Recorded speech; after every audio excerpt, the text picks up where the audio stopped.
नहीं भाई, इतना गोश्त मेरे लिए है ना। हाँ हाँ जैन भाई, परेशान होने की कोई बात नहीं, ये आपके लिए मैं लाया था। चलें ठीक है, अब मैं चलता हूँ। अल्लाह हाफिज़। अल्लाह हाफिज।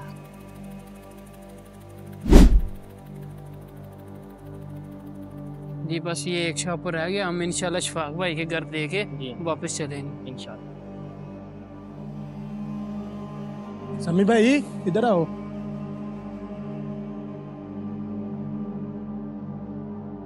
अस्सलाम वालेकुम अली भाई। अस्सलाम वालेकुम अली भाई। वालेकुम सलाम। समी भाई किधर जा रहे हैं गोश्त लेकर आप? जी जी उस्मान भाई, हम ये शफाक भाई के घर गोश्त देने जा रहे थे।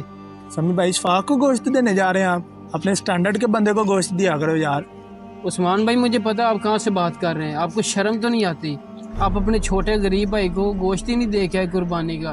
कुर्बानी इसका नाम नहीं कि आप अपने गरीब बहन भाइयों को जाके गोश्त ही ना दें। हाँ हाँ, मुझे ज़्यादा बातें ना सुना, मैं सुबह का अब फ्री हुआ हूँ। जो गरीबों का हक बनता था ना, मैं उनको दे आया हूँ। हाँ हाँ, मुझे पता है कि आपने किस तरह का गोश्त गरीबों में बांटा होगा। अच्छा अच्छा गोश्त तो आपने अपनी फ्रिज में रख लिया होगा और हड्डियाँ वगैरह आपने गरीबों को दे दी होंगी। जिन गरीबों के घर कुछ नहीं पहुँचा वो इसी आस उम्मीद में बैठे होंगे कि कहीं ना कहीं से गोश्त आएगा और आज भी हम अच्छी हंडियाँ पका के खाएंगे।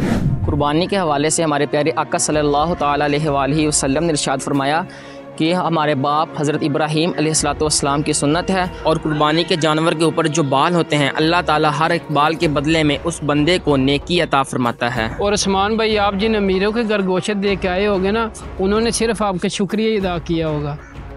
जब मैंने आपके छोटे भाई को गोश्त दिया तो वो खुशी से झूम उठे और बोले, क्या मेरे लिए इतना ज़्यादा गोश्त? नहीं भाई, इतना गोश्त मेरे लिए है ना। हाँ हाँ जैन भाई, परेशान होने की कोई बात नहीं, ये आपके लिए मैं लाया था। चलें ठीक है, अब मैं चलता हूँ। अल्लाह हाफिज़। अल्लाह हाफिज। तो अली भाई, आप भी अपने गरीब बहन भाइयों का एहसास करें, उनको जाके कुर्बानी का गोश्त दिया करें। जिसका जो जो हक है कुर्बानी में, वो सब तक पहुँचाना चाहिए। जी समी भाई, आपकी बातों ने तो मेरी आंखें ही खोल दी। अब जो फ्रिज में गोश्त पड़ा है ना, वो मैं गरीबों में तकसीम कर देता हूँ। कुर्बानी का गोश्त 3 हिस्सों में तकसीम होना चाहिए।